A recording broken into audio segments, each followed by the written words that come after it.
In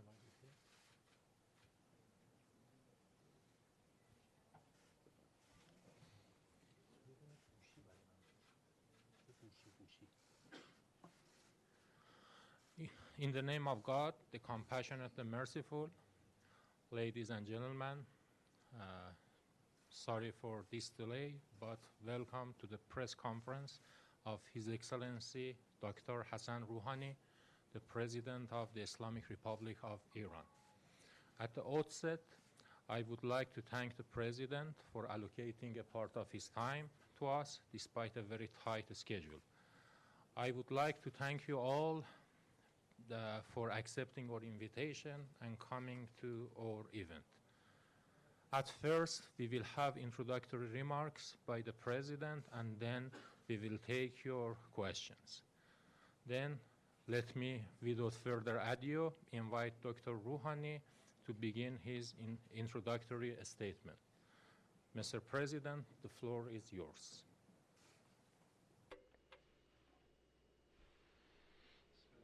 In the name of God, I am very happy that this year as well, the opportunity has been granted at the end of our visit to New York City so that we can be here together, and it's a chance for me to respond to the questions of all of you esteemed reporters gathered here today. Initially, I wanted to reiterate this point that this year we had a very busy schedule, and principally the meetings and talks centered around the issue of JCPO A and the way of implementing the nuclear accord and the issue of the U.S. unilateral exit from the JCPO A and the difficulties that the implementation of the unjust and illogical policies of the United States have caused, as well as about the region and the sensitivity of the region and the need for security and peace in the region and the end of the bloody, futile war in Yemen was discussed more than other issues during this visit. And during this gathering at the General Assembly, we gave the Hormuz peace endeavor, the peace plan offered. And what we mean by that is, in the Strait of Hormuz, the Persian Gulf, and the Sea of Oman, the only way that exists is constructive dialogue between countries of the region, understanding between those countries, and cooperation towards security and an end to the war in Yemen, which can guarantee the security of the region. In vis-a-vis some issues, we had successes during some of our talks, and on other issues, we still must pursue different parts of those issues in order to reach results. Some of our efforts have not brought us to a final point as of yet, despite the fact that some of those efforts yielded successes already. Some of the countries with which we talked, the talks included bilateral talks, relations between the two countries, political and economic issues were being analyzed and talked about. And my speech yesterday at the General Assembly was in reality the framework of our policies regarding the nuclear issues as well as regional issues. We spoke quite clearly as to what our policies consist of.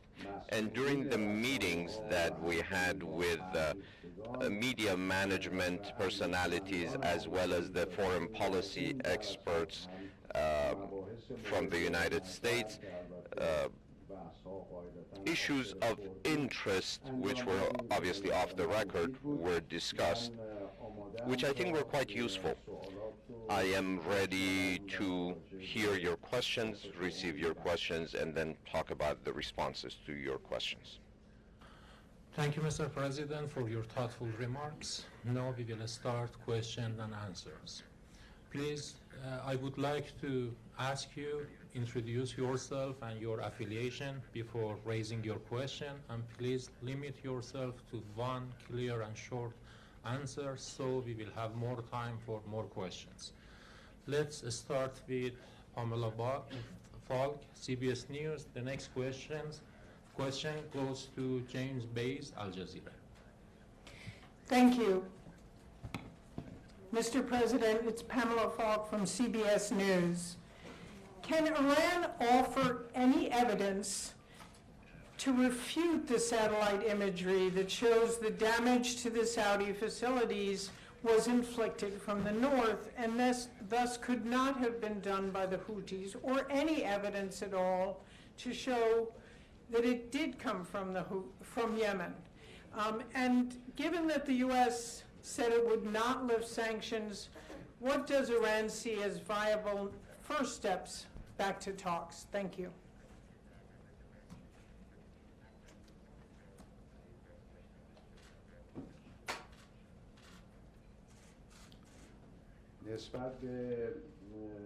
With regards to Yemen and the attack on the Aramco oil installations,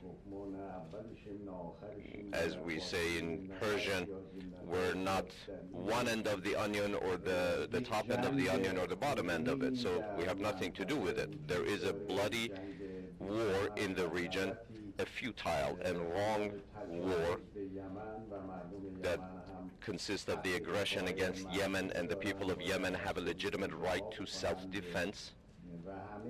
And all of the world knows that the Yemeni forces and the Yemeni armed forces do possess longer-range missiles as well as unmanned aerial vehicles, and they have previously attacked different regions of Saudi Arabia. Those who accuse others, those are the parties who should be held responsible to show proof, to show evidence, to back up those allegations or accusations. If this attack didn't come from the south, came from the north or the west or the east, those who make the allegations must provide the needed proof to back up such allegations. In regards to my interactions with some of the European countries that had expressed, that had made such wrong expressions, I asked them, what is your proof? What is your evidence? They responded by saying, well, we don't have such documentation or evidence, but we thought that the abilities of the Yemeni armed forces was less than what is required to carry out such an attack. And I told them in response that your lack of updated information on the ground about the Yemeni capabilities lead you to such conclusions, but if you do have any evidence or documentation, please do make that available to me, because I'm quite keen on seeing that. So I'm saying something different here. Instead of hurtling accusations and allegations, let's all join hands and put an end to the fire of war that is ravaging the region. I suggest to America, France, the United Kingdom, and Germany, those who are constantly supplying weapons to Saudi Arabia and the United Arab Emirates aimed at killing the people of Yemen, they should stop the exports and the supply of such weapons. They should pressure Saudi Arabia and the United Arab Emirates for peace.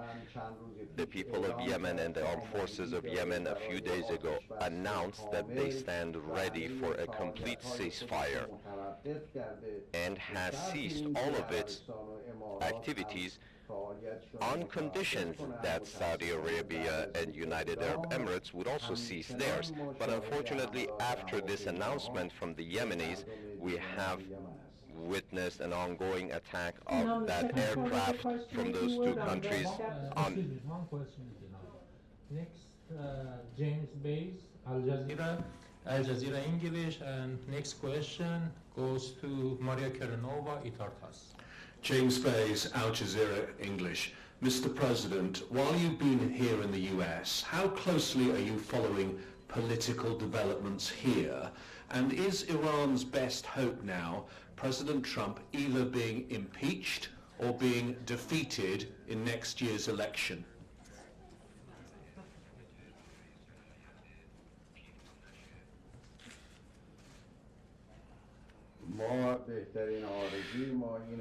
Our best hope is for the United States government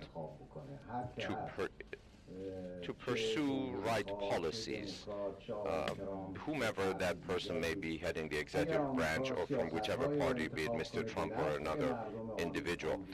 If the right policies are chosen that benefit the people of America, the people of our region, the people of the world, then of course that benefits everyone equally. If America wishes today to talk and after 2 years reach a conclusion, an agreement, and then sign that agreement, and after a few months to change its mind and say, well, listen, that wasn't such a good agreement, I am seeking something else now.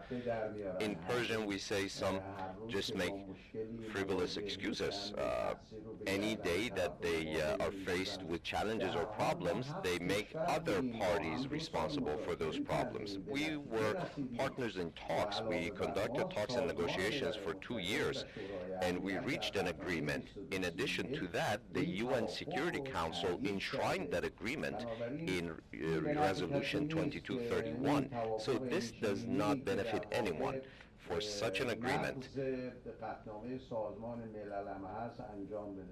that America violating in reality a UN Security Council resolution. Of course, vis-a-vis the developments here in America, we are aware of what transpires, but it doesn't matter for us because this is an internal matter which is the purview and the prerogative of the United States, the American people, the US Congress, and they must decide, and whatever they decide and whatever the conclusion is that is reached, it doesn't matter for us, but it is of utmost importance for us that the United States restores the trust that it has damaged to the world. In other words, say, I will remain committed to my agreement vis-a-vis the climate accord to UNESCO. If there were UN resolutions vis-a-vis the Palestinian issues, I will not trample upon them.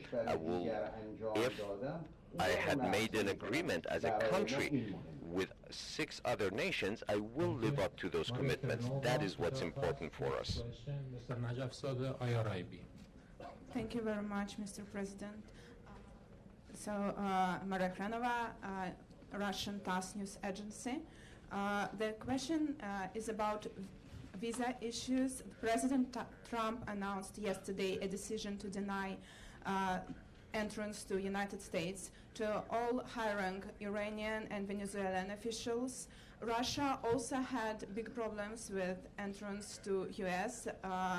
More than 10 Russian delegates couldn't come to a General Assembly. So how far it can go? Should the United Nations headquarters be moved from New York already? And will Iran do anything to answer to these measures? Thank you.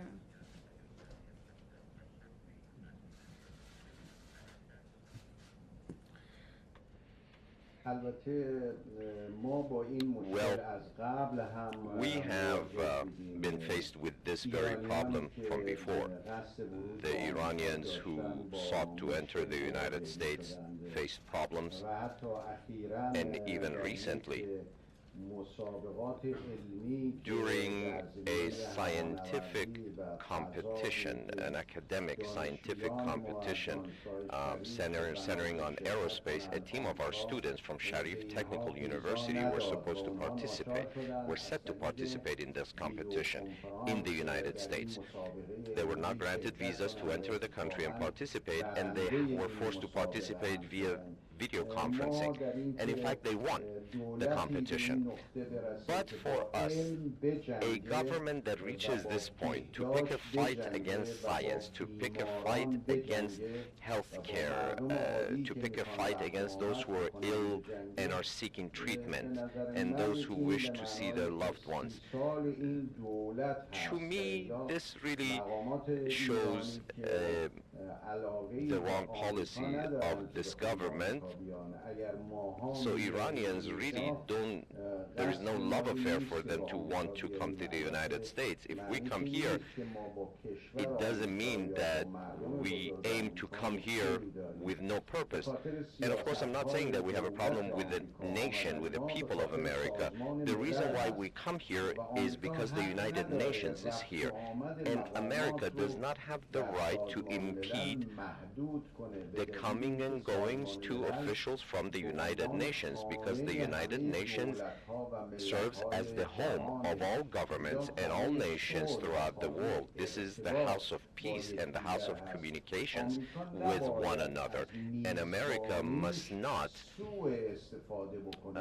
take advantage of its position as a host and only grant visas to whomever America likes. Yes, if someone wishes to travel to America, that's their prerogative as a tourist or something else. That's their prerogative to grant visa or not. But to come to the United Nations,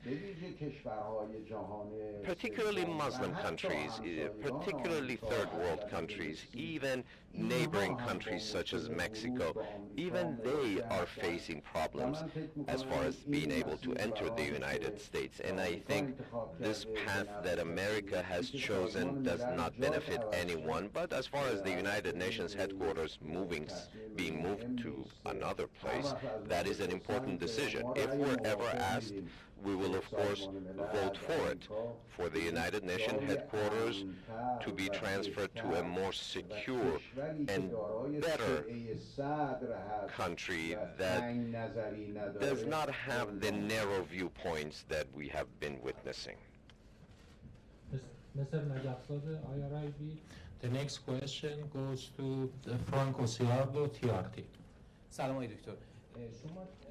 Greetings, Mr. President. Thus far, for a few times, you have spoken of the conditions for talks with America, for America to do away with the sanctions, return to the JCPO A, and then start talks.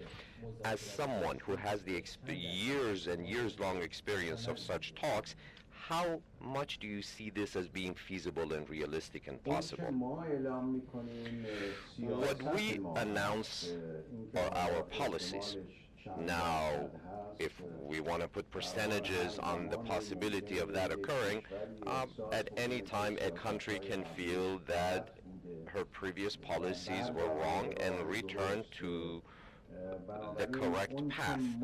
So what we say is for America to take the preconditions off the table. The precondition of America is, if it wishes to talk to Iran, the condition is that the sanctions and a maximum pressure upon the Iranian people must be implemented and then enter into talks. This must be taken off the table, the sanctions must be dissolved, cease this policy of maximum pressure, and pursue a policy of dialogue and logic and reason, and to seek that which benefits the world and America. If we reach a time when these preconditions are taken off the table, of course, the possibility exists to talk with America. Next question goes to Eddie Lederer, Associated Press. Thank you, Mr. President. Thank you, Ciardo from TRT World. Thank you for having this press conference every year for us. We appreciate that. Question, do you still have any confidence in the existing members of the JCPO A to financially support the deal? What's left of it?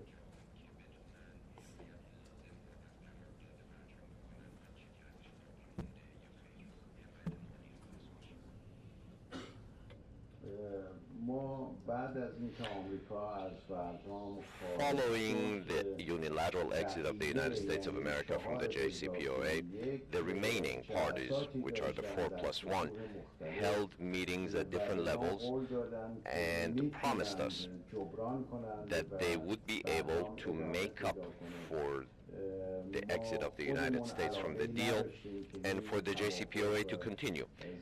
We were not happy to see the JCPOA damaged and wanted to do everything we could within our power for the JCPOA to remain steadfast. So we listened to them, to their plans and proposals.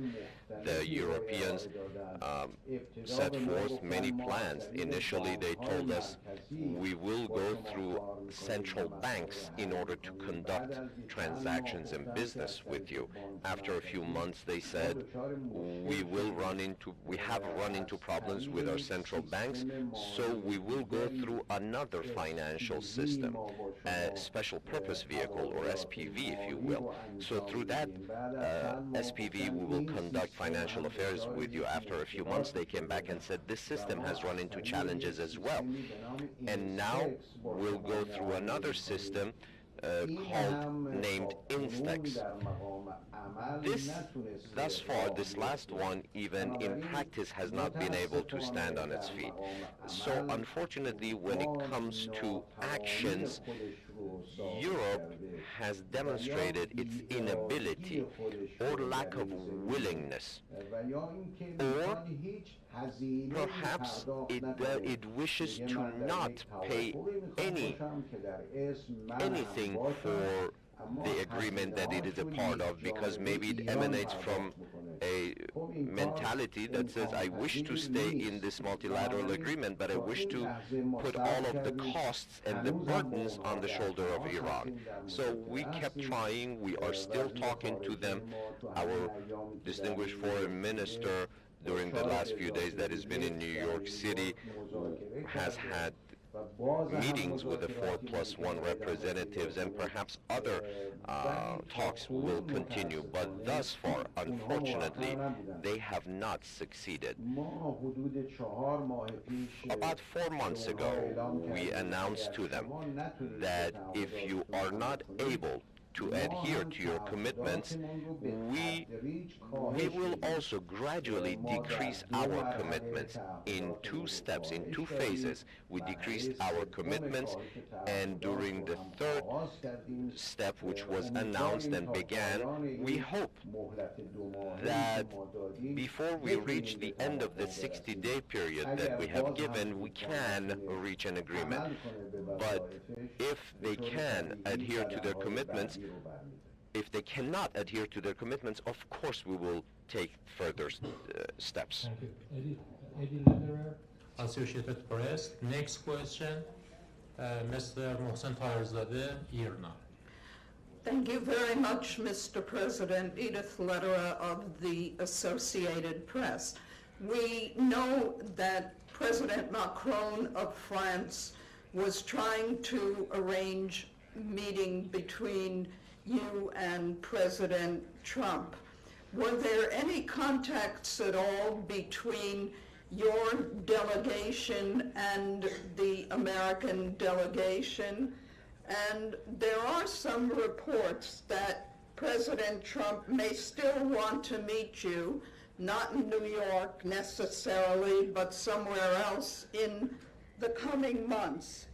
Is that a possibility even if sanctions aren't lifted?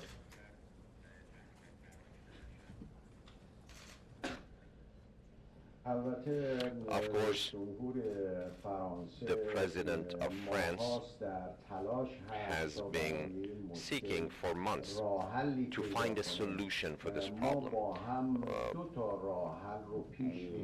We were carrying forward 2 solutions, the European solution and the American solution. The European solution, in that framework, we reached certain agreements, and it was in the implementation stage when they said, well, in some form to implement and make actionable the European solution, we need the American approval. So this is their problem, that it has little or nothing to do with us. Of course, always Mr. Macron has been pursuing this line as well, that the better solution would be to resolve the problem between Iran and America. And we have said it, and I said it during this press conference as well, that America must do away and take off the table the preconditions. And if they do so, of course the ground would be laid for certain new conditions which can be considered. Of course, during the meetings that we've had in the past few days in New York City, we have talked about different positions, held different discussions, and I don't want to say that such plans will never be realized, but thus far during this visit, we have not reached a point of confirmation, and of course there are other pathways above and beyond that of France, and those are being carried forward as well. Here now the next question. Greetings, Mr. President. I'm Taherzadeh. In your opinion, if Mr. Trump is seeking a new agreement, why does he not do away with the sanctions and take them off the table so as to open a pathway for negotiations? And after returning to Iran, are you able to say that you did your utmost to do away with the sanctions? I believe that what America was seeking from day one of the sanctions and its exit from the JCPO A, it wanted, in a way, to tell the people of Iran that the Iranian establishment or the Iranian government administration is the responsible party due to which your affairs are not being moved forward efficiently. But the path chosen by Mr. Trump, the formula implemented by him, was not a path that would respond to those needs, because he didn't say that I am leaving. He couldn't say that I'm leaving because Iran has had problems implementing or living to her commitments. He just said from the very beginning, even slogans going back to the campaign season, he said he was against this agreement. But usually such slogans that are heard during an election campaign, once that campaign comes to an end, those slogans are dropped and reality sets in. But that continued, unfortunately, with Mr. Trump, and he chose a way of going about this that naturally it demonstrated that America is to be condemned for this policy, for the implementation of these policies, because they were forced to admit time and time again that Iran has been living up to her commitments, according to IAEA reports. And he kept stating that I don't like this agreement. An agreement reached by a government has nothing to do with likes or dislikes, is not a food item on a menu that's subject to change on a daily basis. So an agreement, a multilateral agreement between many nations, between 7 governments, it is enshrined in the UN Security Council resolution. So the objective of the United States of America, that was through these sanctions to exert pressure on the people of Iran and separate them and create gaps between them and the establishment and the government, it was from the very onset clear that it would not succeed. But what he did accomplish is to create a distance and widen a distance that existed from before between the people of Iran and America, which today the greatest distance and gap exists between the people of the nation of Iran and the American government. And a great deal of so it was very clear that the path chosen by them from the onset would never succeed. So despite these pressures and these wrong choices, they keep saying that we wish to speak to Iran. We have no problem talking or negotiating, but we are not willing, with the existence of preconditions, to enter into talks. If America takes the maximum pressure, the sanctions, off the table, and in a way demonstrate its sincerity and give us the needed trust that with this government we are able to talk and reach a conclusion. Of course, that would be a different set of circumstances and a different atmosphere. Mr. Dandelus, NBC News. Next question, Moeko Noteve, TBS.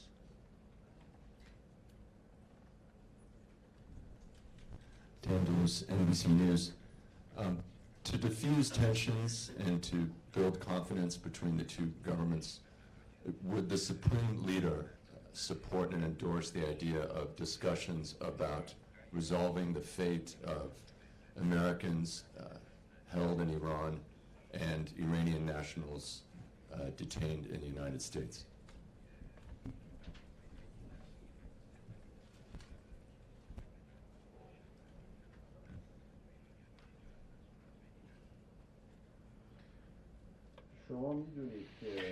You are very well aware that on different occasions in the past, we held talks with American officials aimed at freeing of prisoners held in both countries.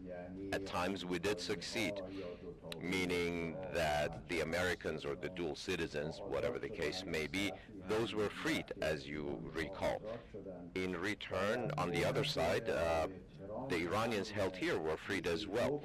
And Mr. Trump's administration, with Mr. Trump's administration, we started this type of discussion a couple of different times to speak about the prisoners. And once the Americans announced that if at least one of those held in Iran would be freed, we would take that as a gesture of goodwill. And we would reciprocate. And this happened on the Iranian side. A dual citizen that had Lebanese and American citizenship was freed, was released. And instead of the Americans to take reciprocal steps and free an Iranian or more, they only thanked Iran. They only made an expression. So we have always been ready to do this. We will always be ready, but the ball today stands in America's court. Moeko Noteve, TBS. The next question, Valeria Roboko, ANSA. Hi, this is Moeko from TBS. Thank you very much for having us at the press conference and answering questions. As a Japanese media, I have a question in regards to a bilateral meeting with Japan, Prime Minister Abe. I understand that you had very traditional and cordial meeting with Prime Minister Abe. And I would like to ask you if there's any way for Japan to play a role to contribute fixing the relationship between United States and Iran. What is your thought of it?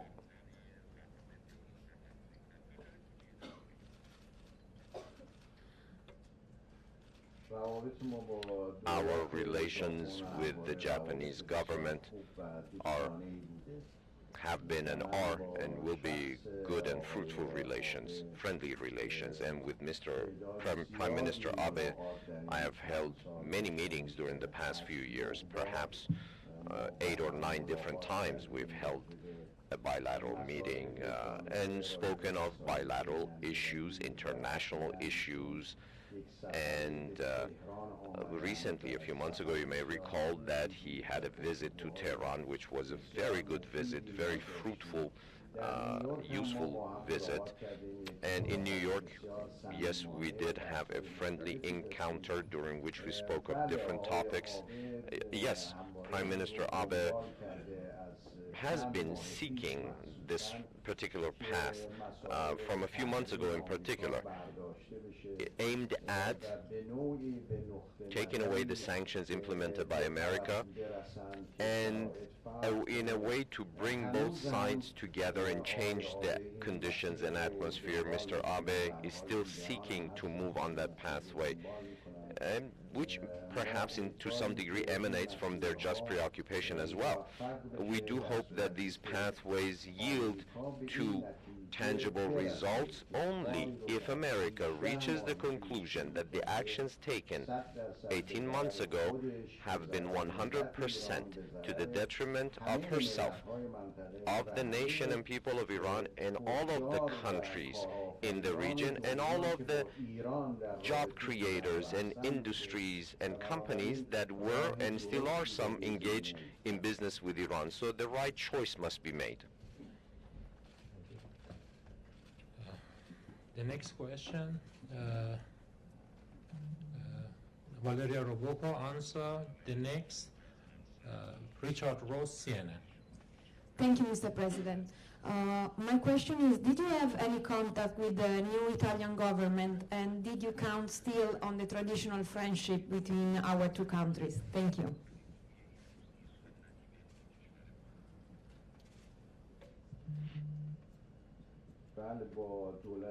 Yes, with the new Italian government, of course, not during the framework of this visit, of the current visit, but during last year's UNGA visit in New York, we did have a meeting. Our relationship is friendly, even with the government previous to the previous one, during the auspices of which I traveled to Italy, and reciprocally the Italian Prime Minister traveled to Iran. The relations are friendly. And of course, because of the recent American sanctions, in some issues, our economic relation has decreased. But the commercial relations and ties between the two countries, as well as other relations in other arenas, political, social, cultural, continue to exist. And Italy has always been one of the countries in Europe that had the greatest volume at times, and at times it was it had the second highest volume of trade with Iran. And of course, we see Italy as a friend, and of course, even today, vis-a-vis some regional issues such as Yemen, about which we talk with other European countries, the Italians are present in those talks and contacts as well, and definitely play a role. Richard Ross, CNN. The next will be David Weiner, Bloomberg. Richard Ross, CNN. Welcome back, Mr. President. There's a report today from overseas that the IAEA says that there's a breach of the JCPO A, that Iran has been starting advanced models of centrifuges to enrich uranium. This is at Natanz, and you're accumulating or have been prepared to accumulate enriched uranium. And 5 years ago you left for the airport, you got a call from President Obama. Do you expect to get a phone call on the way to the airport today or tomorrow?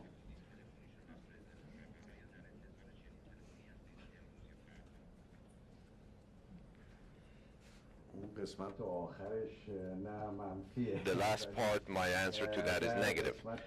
But vis-a-vis the first part of your question, we have announced that step.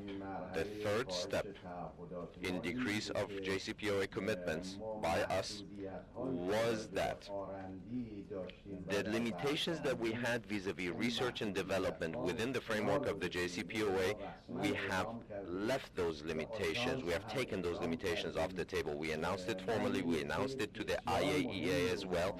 But I want to share a very important point with you. The supervision and the inspections of the International Atomic Energy Agency have not been limited or decreased. The International Atomic Energy Agency, in the same fashion that since the beginning of the JCPOA in 2015, was supervising and inspecting and carrying forward its activities in Iran, today it is carrying forward those activities in the same manner. There have been no decreases whatsoever. Some of the commitments in the JCPOA have been decreased, and one of them was in the field of research and development, and now there is no talk of increasing the enrichment level. That's not the scope of what we're doing. Our scope is research and development, and the advanced centrifuges that were supposed a few years from now we were supposed to start the chain of those advanced centrifuges. That has been moved up. That schedule has been moved up. So we have gotten around to that sooner. And once this chain is completed, of course it will be made active. And this is, again, the only purview of this is research and development with no other aims or objectives. You're quite right, but the important point is that we announced this ahead of time transparently. David Rayner, Bloomberg. The next question, Lilin Tan, CGTN. During the recent G7 meeting, President Trump said that he'd be supportive of a credit guarantee, which President Macron was working on. It later surfaced the offer was for $15 billion. Is that still on the table? And why is that being held up, in your opinion? What were the financial options that were discussed this week? Is there a new instrument that is being discussed, or is it still for the $15 billion? Thank you.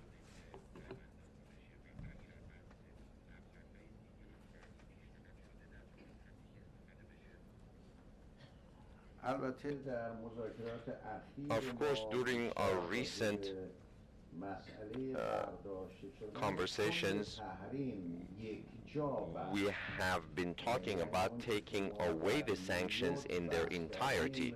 What we spoke of and discussed in New York, you know that the credit line discussion was a temporary one for a length of time of 3 months or 4 months at the most, after which it would continue in a different fashion or form.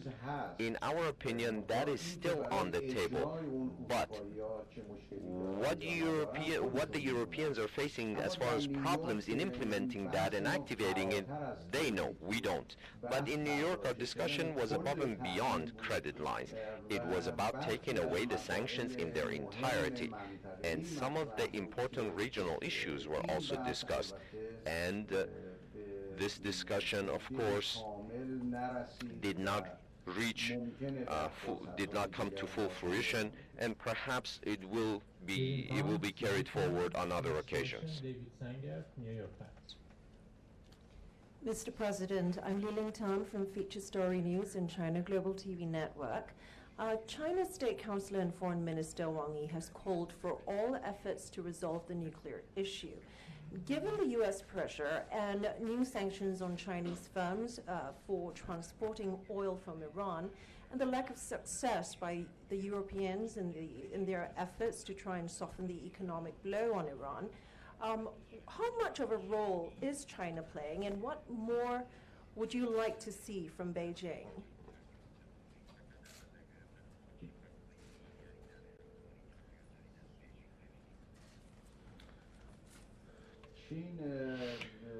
China has been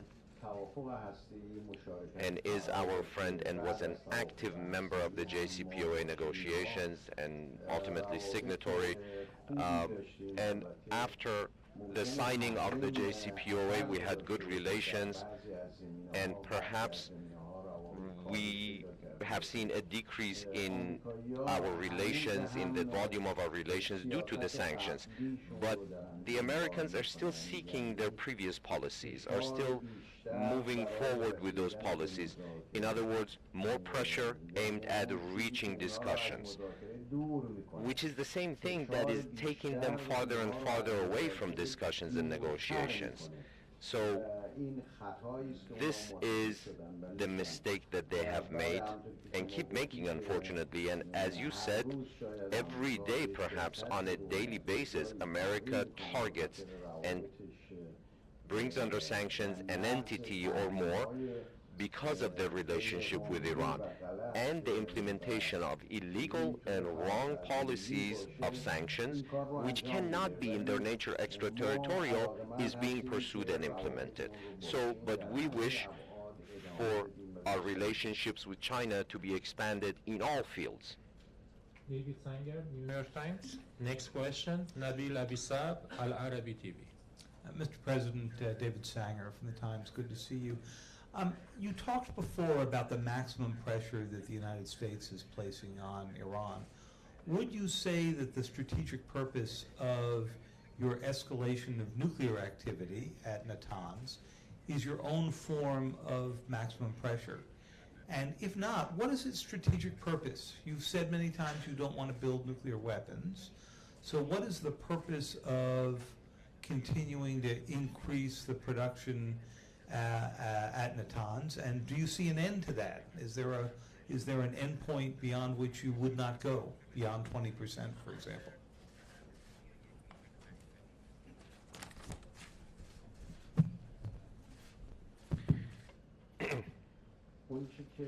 What we have announced even previously,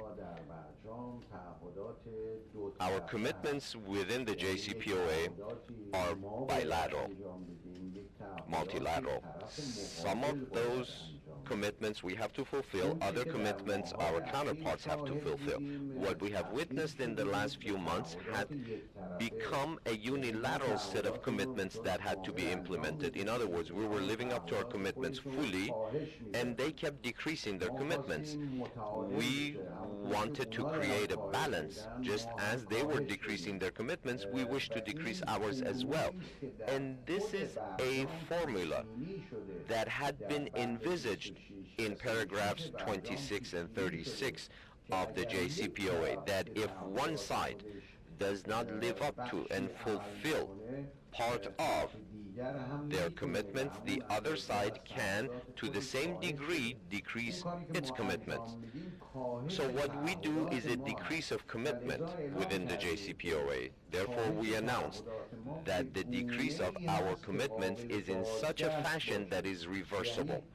In other words, this very hour that we're talking to each other here, if the 4+1 announced that we will fulfill all of our commitments, immediately we will also return to all of our commitments within the JCPOA. And the temporary actions that we are taking will be reversed to their previous status. So we're not seeking nuclear weapons. Our nuclear activities are completely under the purview and inspections of the IAEA. We're not after maximum pressure or medium pressure or low pressure. We seek the proper execution and implementation of the JCPOA. So if we do not lessen our commitments as envisaged in Articles 26 and 36 of the JCPOA, then that means that we are not fully implementing the JCPOA. We are using the tools brought into the JCPOA to live up to our commitments, and therefore we hope that everyone returns to full implementation. Al-Arabi TV, next question, Lawrence Norman, Wall Street Journal. Thank you. Thank you, Mr. President. We heard from the Turkish President, Mr. Erdogan, yesterday a proposal that he suggested or called on Iran, Russia, and the U.S. to coordinate a solution for northern Syria that includes a safe zone in northern Syria. I would like to know your position on this proposal, and how do you see a best solution? What is the best solution for northern Syria, in your opinion, including Idlib? Thank you.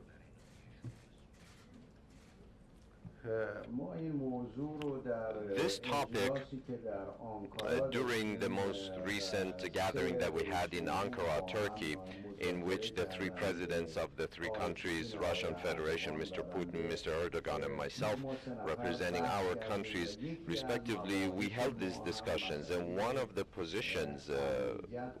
discussions was the topic of security in northern Syria.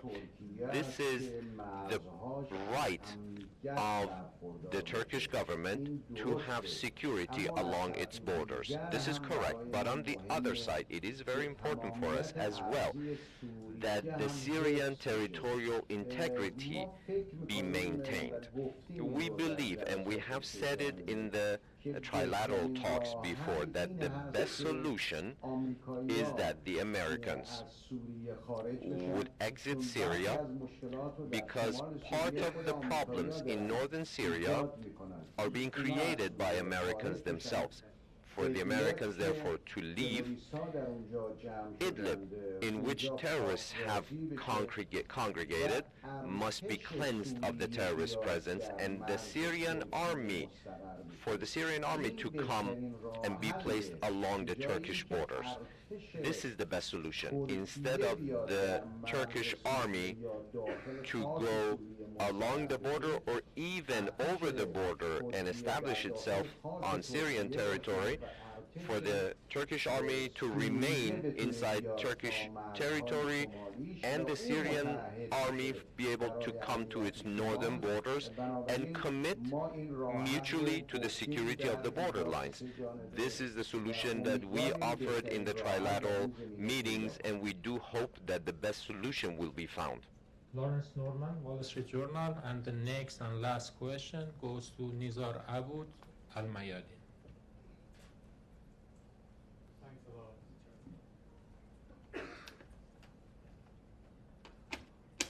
Thanks a lot, Mr. President. Lawrence Norman from the Wall Street Journal. Can I ask you a question that takes you back to your speech yesterday? You talked about the JCPO A as a minimum agreement with the United States and others.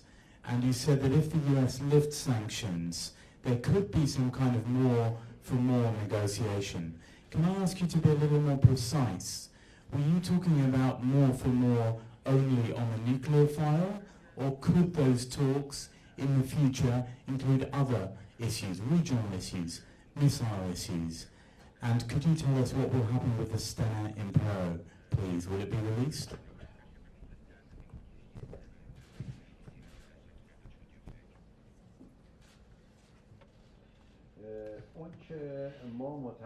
What we believe in is that the JCPOA is not a maximum form of agreement. It is what was possible in its time, what was obtainable in its time, and was agreed upon by all involved parties, and it must be implemented. Now, if we wish to take a step above and beyond the JCPOA, that is possible. But the proper foundation would lie upon the full and exact implementation of the JCPOA first, which means that we must all be united in the equal implementation of it. But at the same time, we can talk and conduct talks about actions above and beyond and we made it very specific in which fields or on what subject matters we're willing to talk. Vis-a-vis the missiles, it is to everyone's benefit for them to not ask us, because they would end up owing us much, much more than fathomable, because the Americans and the Europeans have been sending and are sending so many weapons and missiles and missile systems to the region that if they wish to even start talking about missile activity, the first thing that they should do logically is to stop the distribution and sales of those weapons to the region.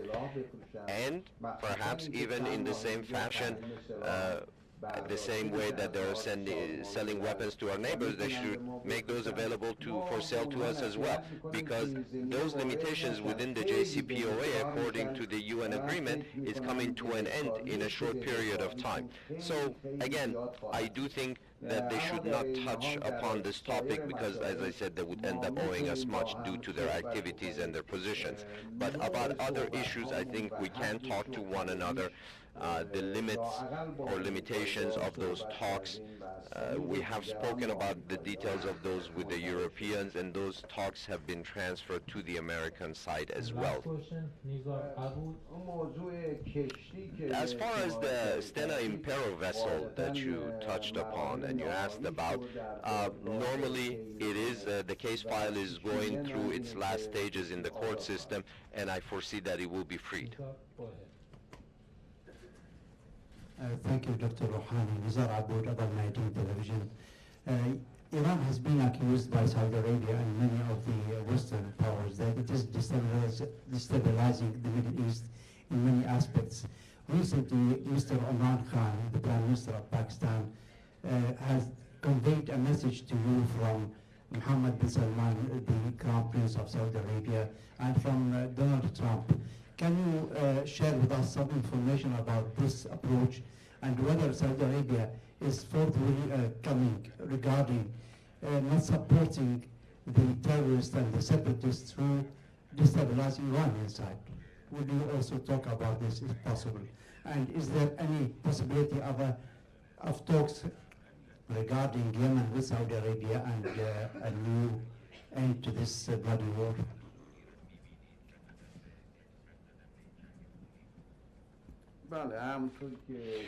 Yes, as you said in your question, during the meeting with the Pakistani Prime Minister Imran Khan, both issues were talked about, our relationship with Saudi Arabia and the topic of Yemen, as well as the problems that we have with the United States of America.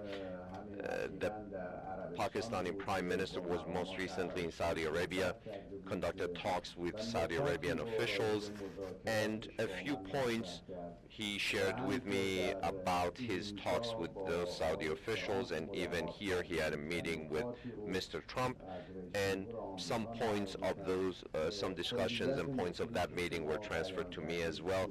The entirety of the issue that you brought into your question is correct. Our belief is that the war in Yemen must be brought to an end. It does not benefit anyone, and in our region we must pursue and seek peace.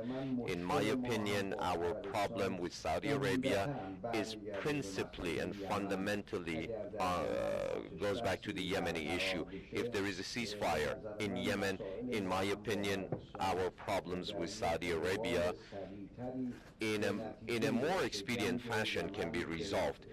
The war in Yemen does not benefit anyone.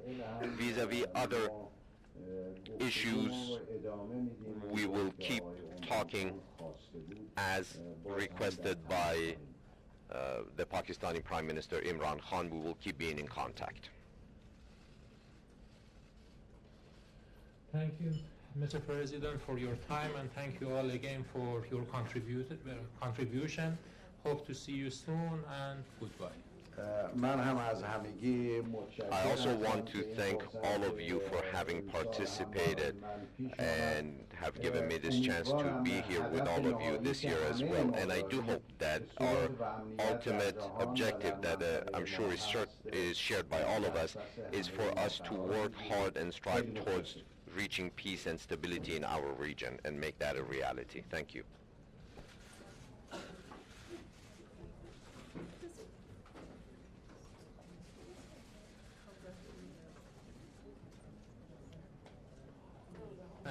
We provided an Iranian lunch in the next room. I would like to invite all of you to join us for this lunch. Thank you so much.